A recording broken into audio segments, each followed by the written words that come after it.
आज हम जो पढ़ने वाले हैं, ठीक है, बाकायदा पूरा डेरिवेशन करेंगे। ध्यान से सुनते चलना भैया, बहुत ही इंपॉर्टेंट डेरिवेशन है। तो चलो आप लोग पेन पेपर उठाओ और प्रेम से हेडिंग लगाओ, वैद्युत द्विध्रुव के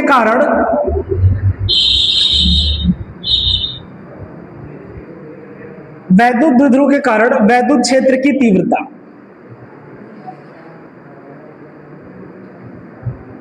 वैद्युत क्षेत्र की तीव्रता, बहुत ध्यान से एक एक बात सुनते चलना हमारे साथ आप लोग, ठीक है। चलो आ जाओ, इसमें हमें दो केस पढ़ना है। पहला एक है अक्षीय स्थिति में और दूसरा निरक्षीय स्थिति, ठीक बात है। तो आ जाओ, देखिए अक्षीय स्थिति में क्या है भैया, सुनते चलो इधर। हमने मान लिया हमारे पास ये एक डाइपोल हमने ले लिया कुछ,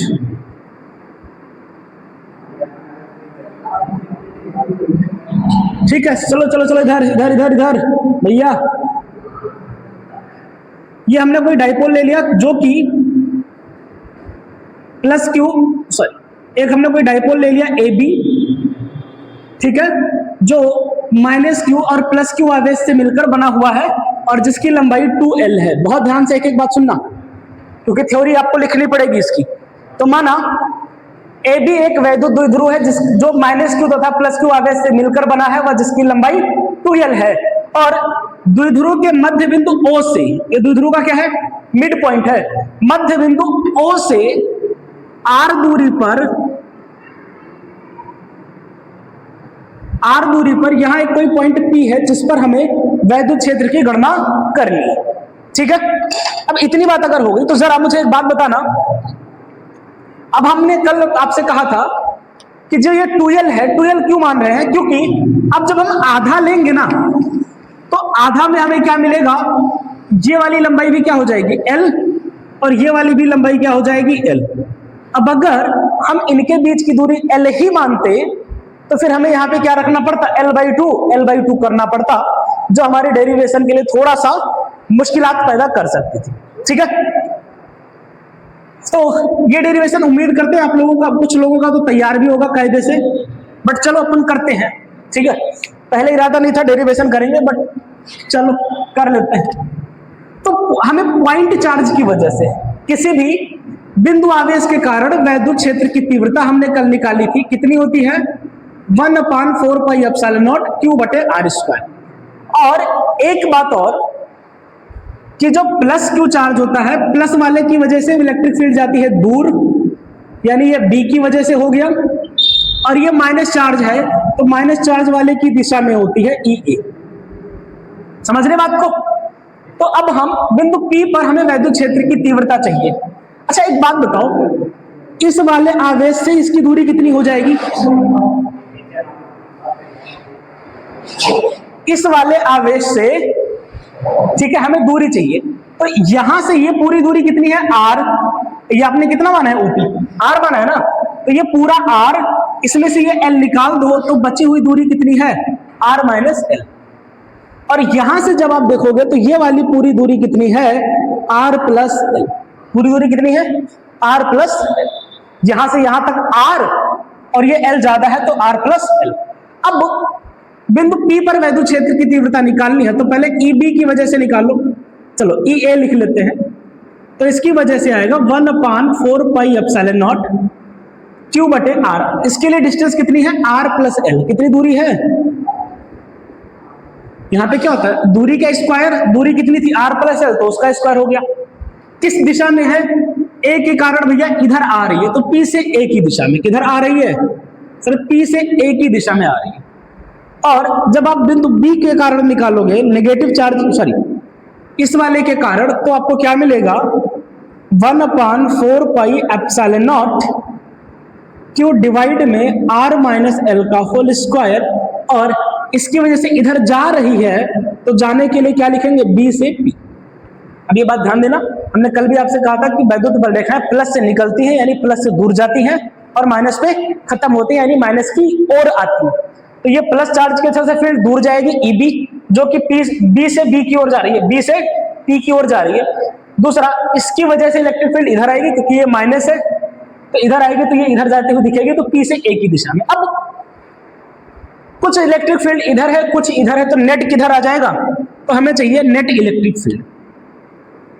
तो नेट इलेक्ट्रिक फील्ड हमें क्या मिलेगी भैया? ईबी और ईए दोनों का वेक्टर एडिशन। नेट यही होगा दो की वजह से, लेकिन जब आप वेक्टर लिखते हो इसका मैग्नीट्यूड, तो ईबी की वजह से कितना है सर? ईबी की वजह से है 1/4 पाई एप्सिलॉन नॉट, ठीक है। या अगर आप मैग्नीट्यूड हटा दें तो आप क्या लिखेंगे? ईबी माइनस ईए। क्यों? क्योंकि दोनों की दिशा विपरीत है, ठीक है। तो इसलिए क्या हो जाएगा, जब आप वेक्टर एडिशन करोगे इसका, तो ये क्या होंगे? घट जाएंगे, ठीक है। तो ईबी का मान कितना है सर? ईबी का मान है 1/4 पाई एप्सिलॉन नॉट क्यू बटे आर माइनस एल का होल स्क्वायर माइनस, और ई ए का मान है 1/4 pi epsilon not Q divide में आर प्लस एल का होल स्क्वायर। अब जो कॉमन है उसको बाहर कर लो। क्या क्या कॉमन आ रहा है सर? क्यू बटे 4 पाई एप्सिलॉन नॉट, ये दोनों में है, इसको बाहर किया, यहां से बचा 1/r माइनस एल का whole square, R minus L का होल स्क्वायर माइनस, यहां से बचा 1/r प्लस एल का होल स्क्वायर। यही है। आगे बढ़ेंगे तो हमें क्या मिलेगा? Q बटे 4 पाई एप्सिलॉन नॉट। अब देखो, इसको इधर मल्टीप्लाई करा दो, इसको इधर, तो ये क्या हो जाएगा? r प्लस एल का whole square minus r minus L का होल स्क्वायर, नीचे इन दोनों का मल्टीप्लाई, तो r minus L into R plus L, चूंकि दोनों का स्क्वायर है तो क्या कर दोगे? Whole square. इसका भी स्क्वायर है, इसका भी स्क्वायर, तो ये बचेगा क्या? Q बटे 4 पाई एप्सिलॉन नॉट। अब देखो, ये ए स्क्वायर माइनस बी स्क्वायर, तो इसका फार्मूला लगा दो। ए स्क्वायर माइनस बी स्क्वायर क्या होता है? ए माइनस बी इंटू में ए प्लस बी, ठीक है। लगाओ इसको, तो एक बार इसको जोड़ो, तो ये हो गया ए, ये पूरा है B plus R minus L, ये जोड़ दिया। अब घटाना है, तो आर प्लस एल, इसको माइनस करेंगे तो माइनस आर, इसको माइनस करेंगे तो माइनस माइनस प्लस का एल, और नीचे भी क्या बचेगा? A minus B into A plus B, R square minus L square का होल स्क्वायर। अब जो कट पिट रहा है उसको काट पीट दो। क्या क्या कटेगा? यहां एल से एल कट गया, यहां आर से आर कट गया, ठीक। क्या बचेगा? Q बटे 4 पाई एप्सिलॉन नॉट। अब यहां पे देखो 2r, यहां से 2l डिवाइड में, अब हम लोग जानते हैं, कल भी देखा था कि Q इंटू 2l किसके बराबर होता है? P के बराबर होता है, द्विध्रुव आघूर्ण, ठीक है। तो यहां पर Q इंटू 2l की जगह लिखोगे तो ये क्या मिलेगा? 2pr बटे में 4 pi epsilon naught R square minus L square का होल स्क्वायर, ये चीज हो गई। अब जरा एक बात ध्यान देना, मैं ये मान लूं कि हमारा जो एल है वो बहुत छोटा है कंपेयर आर के। एल क्या है? आर की तुलना में छोटा है, तो इसका स्क्वायर करेंगे तब तो ये और छोटा हो जाएगा। भाई मान लो एक दूरी है 10 सेंटीमीटर, एक दूरी है मान लो 1 मिलीमीटर, ठीक है, यानी 1/10 सेंटीमीटर। तो 10 सेंटीमीटर का घन कितना हो जाएगा? 1000, सॉरी स्क्वायर करोगे तो कितना हो जाएगा? 100 सेंटीमीटर, और 1 सेंटीमीटर का स्क्वायर कितना रहेगा? 1 ही रहेगा। तो अगर आपने पहले बड़ा लिया था उसका स्क्वायर किया तो 100 हो गया, छोटा लिया था तो वो और छोटा रह गया, समझ गए। तो जब हमने बड़ा लिया है, आर को बड़ा मान लिया है, तो इस केस में या 100 रुपया में से 1 रुपया घटाने बढ़ाने से का ही फर्क पड़ जाएगा। तो इसलिए हम लोग एल स्क्वायर को छोड़ देते, तो एल स्क्वायर को छोड़ देंगे यहां पे, तो क्या मिलेगा? 1/4 पाई एप्सिलॉन नॉट 2pr पूरे का बटा, एल को छोड़ दो तो आर स्क्वायर और स्क्वायर मिलके कितना हो जाएगा? आर की पावर 4।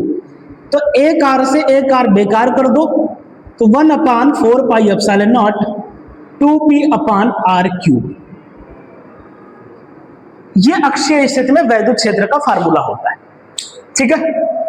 क्लियर है? कोई दिक्कत वाली बात ना हो तो हम आगे बढ़ते हैं। ये था अक्षीय स्थिति में, ठीक है। अब ये हमें सेम काम करना है किसके लिए, दूसरे स्टेप पे देखो जरा।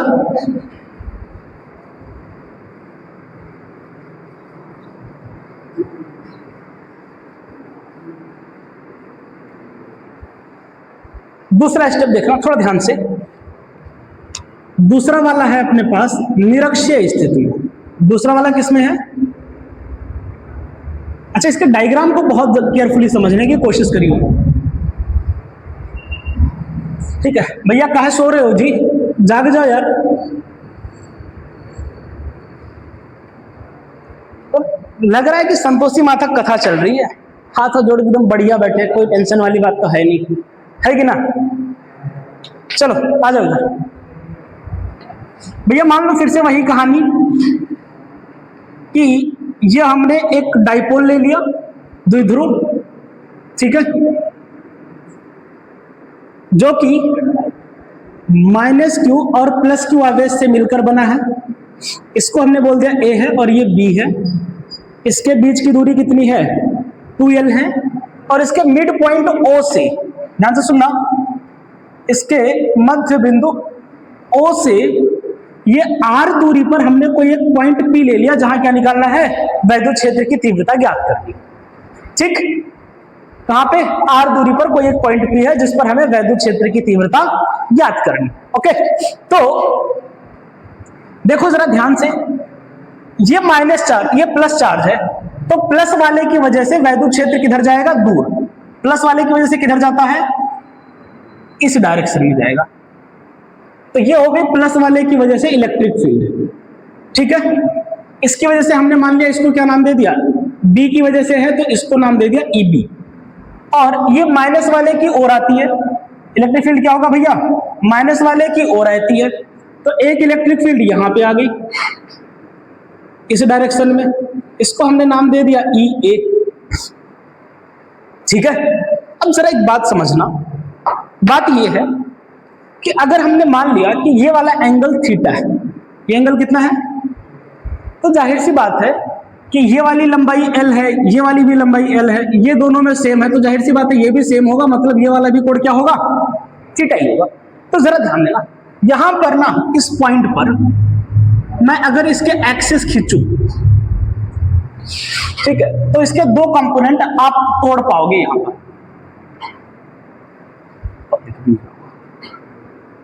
ठीक है। इसके दो कंपोनेंट आप आराम से तोड़ सकते हो, ठीक है। अब इसके जो दो कंपोनेंट आएंगे वो कौन कौन से होंगे, ठीक है, थोड़ा सा देखते हैं।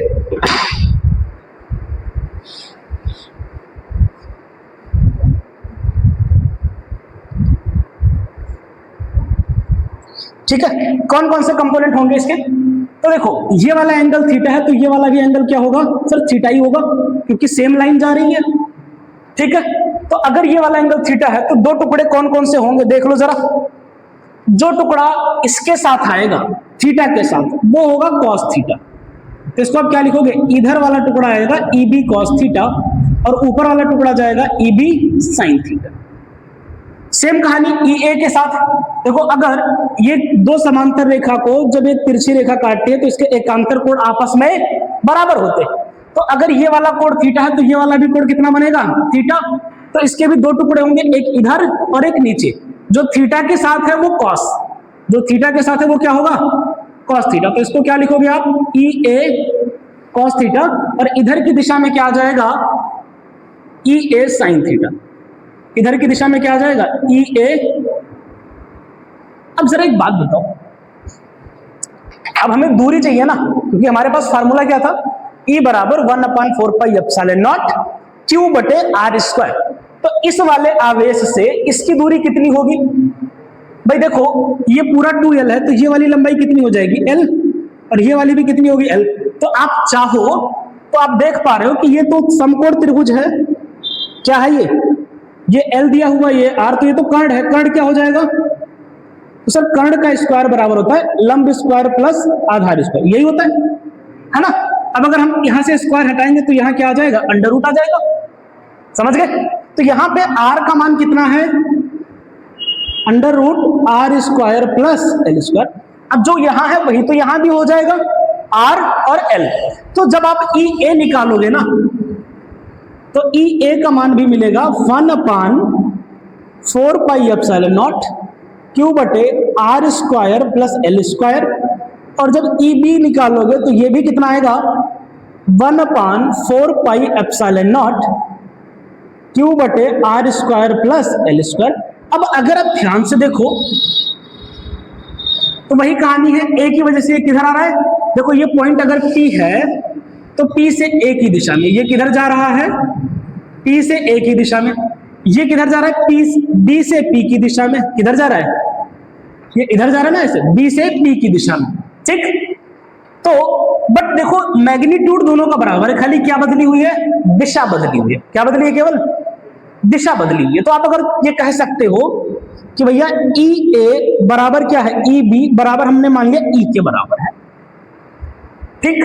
तो इस प्रकार आप देखो तो ये वाला भी क्या हो जाएगा, ई साइन थीटा ऊपर की दिशा में, और सेम यहां पे आएगा ई कॉस थीटा नीचे की दिशा में। सॉरी, ई साइन थीटा ऊपर और ई साइन थीटा नीचे, ये एक दूसरे को निपटा देंगे, ठीक।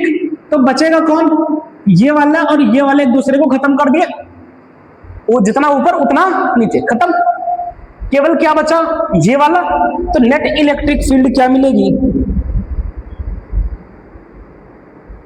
ये बचेगी E B cos theta plus में ई ए कॉस थीटा, ये बचेगी।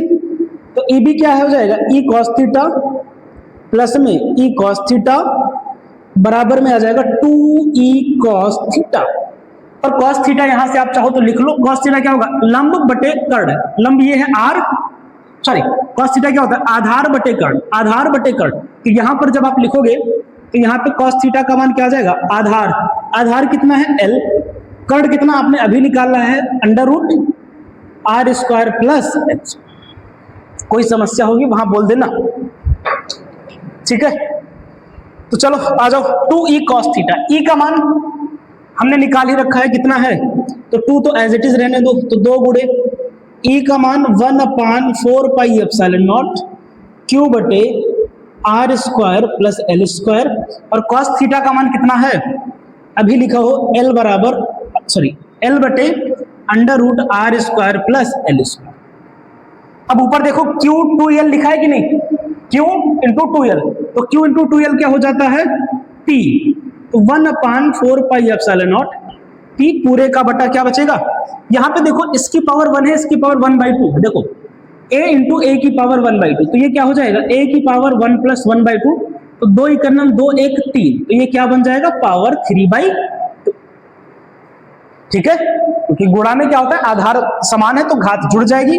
तो ये तुम्हें क्या मिलेगा, R square plus L square की पावर 3/2। वही कहानी कि अगर आर का मान एल से, सॉरी आर का मान एल से बड़ा है तो आर स्क्वायर तो और बड़ा हो जाएगा किससे, एल स्क्वायर से। तो क्या करेंगे, एल स्क्वायर को छोड़ देंगे। तो जब एल स्क्वायर को छोड़ देंगे तो क्या बचेगा, 1/4πε0 पी बटे में ये अगर आप देखो तो क्या बचा, आर स्क्वायर की पावर 3/2, तो 2 से 2 कट गया, तो ई आ गया आपके पास 1/4πε0 पी बटे आर क्यूब। अब आप ध्यान से देखो, ठीक है, कुछ रिजल्ट्स बड़े ध्यान से देखना, क्या क्या रिजल्ट्स।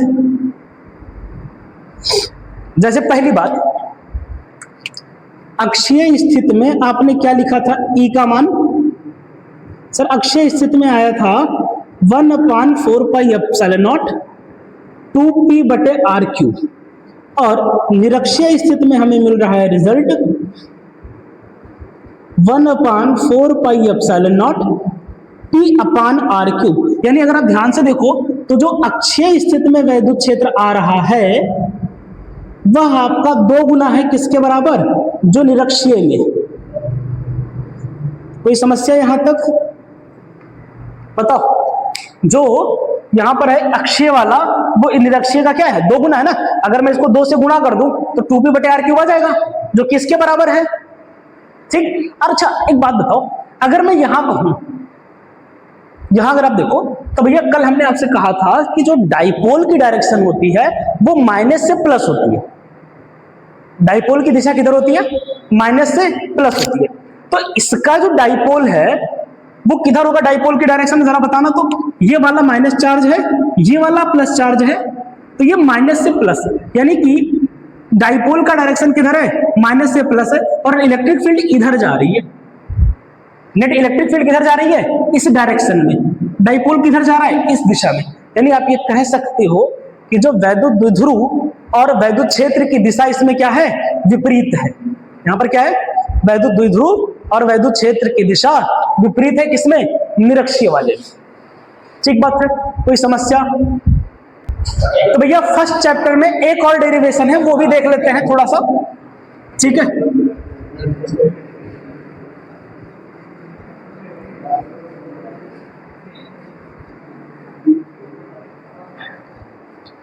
क्या है वो डेरिवेशन, देखो वो है कि मैं बोल रहा हूं, थोड़ी ध्यान से सुनो।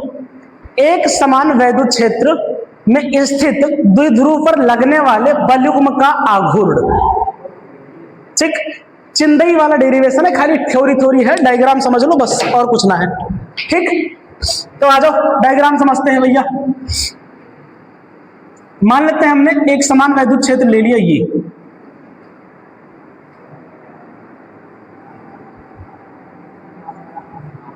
ठीक भैया, ये हमने यूनिफॉर्म इलेक्ट्रिक फील्ड ले ली। ये अपने पास क्या है, एक समान वैद्युत क्षेत्र। अब जरा ध्यान से गौर करना भाई, इलेक्ट्रिक फील्ड इधर जा रही है, इलेक्ट्रिक फील्ड इधर जा रही है, इसका मतलब इधर कोनो प्लस चार्ज बैठा होगा, इधर कोनो माइनस चार्ज, क्योंकि इलेक्ट्रिक फील्ड प्लस से जाती है, किधर जाती है, माइनस की ओर जाती है। और यहां पर चलो अपन एक डाइपोल रख देते हैं, ये हमने एक डाइपोल रख दिया। ठीक है भैया, ये हमने क्या रखा है, एक डाइपोल रखा है, जिसकी लंबाई, वही कहानी दोहरानी है भैया, लंबाई कितनी है, 2l, और ये रखा हुआ है किसी एंगल पर्टिकुलर थीटा कोण पर। कितने पर, थीटा कोण पर हमने रख दिया इसको। अब जाहिर सी बात है, अगर ये डाइपोल है तो भैया ये प्लस क्यू और माइनस क्यू चार्ज से मिलकर बना होगा। ठीक है ना, तो ये चार्ज हमने मान लिया क्या है, प्लस क्यू, और यहां पर चार्ज है माइनस। अब जरा एक बात बताओ भाई, ये जो प्लस वाला आवेश है, ये प्लस है, ये भी प्लस है, तो ये क्या करेगा सर, ये प्लस वाले को धक्का देगा, रिपेल करेगा इधर, और माइनस वाले को अपनी ओर खींचेगा। सही बात, कोई दिक्कत? प्लस वाला है तो प्लस को रिपेल करेगा, यानी वैद्युत क्षेत्र इस वाले चार्ज पर इधर बल लगाएगी, इस पर इधर बल लगाएगी। अब एक बात देखो जरा ध्यान से, कितना बल लगाएगी, तो सर हमने कल इलेक्ट्रिक फील्ड पढ़ी थी, याद आ रहा है, E बराबर F बटे Q, तो F बराबर हो जाएगा Q इंटू E, हो जाएगा कि नहीं, है ना। तो ये कितना आ जाएगा, तो इस पे फोर्स लगेगा F बराबर Q इंटू E, इतना इधर लगेगा और इतना ही फोर्स इस पे इधर लगेगा, क्योंकि चार्ज तो सेम है। और माइनस की वजह से डायरेक्शन आपने पहले ही बता दी, माइनस की वजह से दिशा आपने पहले। अब होगा क्या, कहानी क्या करेगी कि भैया ये ऐसे रखा हुआ डाइपोल, अब इस पे दो फोर्स लग रहे, एक उधर लग रहा है, एक इधर लग रहा है, तो ये दोनों मिलकर क्या करेंगे, इसको घुमाने का प्रयास करेंगे, इसको दोनों मिलकर क्या करेंगे, घुमाना चाहेंगे। तो जब ये घुमाएंगे तो जाहिर सी बात है, इनके बीच में क्या हो जाएगा, जब भी कोई वस्तु घूमती है, घूर्णन करती है, तो उसे हम लोग क्या कहते हैं, वहां पर जो लगने वाला बल होता है उसे बलाघूर्ण कहते हैं। ठीक, तो इसके लिए जो बलयुग्म का आघूर्ण मिल जाएगा हमें, या बल आघूर्ण बोलो, बलयुग्म का आघूर्ण बोलो, वो हो जाता है बल गुणे बल के बीच की लंबवत दूरी, या पूरा लिखना चाहो तो बलों की क्रिया रेखा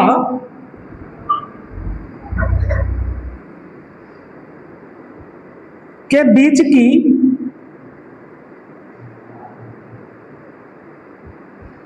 लंबवत दूरी। ठीक, अब ये वाला बल यहां पे लग रहा है, ये वाला बल यहां लग रहा है, तो इनके बीच की लंबवत दूरी क्या होगी, ये वाली दूरी।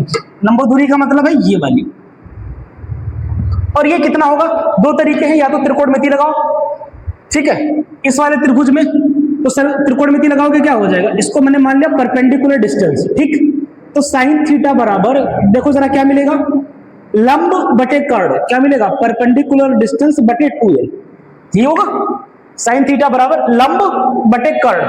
ठीक, तो 2l इधर भेज दो, तो लंबवत दूरी आ जाएगी 2l साइन थीटा। तो लंबवत दूरी कितनी आ गई है, तो ये आ गई है 2l sin थीटा।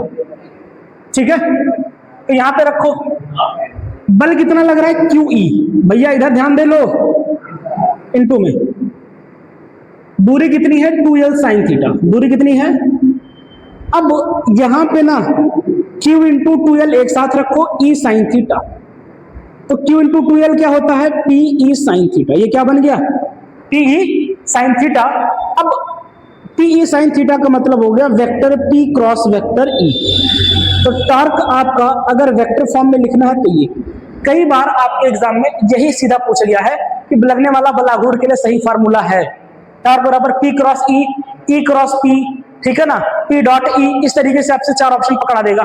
तो एक अगर ऑर्डर भी बदल गया ना तो गलत हो जाएगा, हमेशा याद रहे क्या होना चाहिए P क्रॉस E।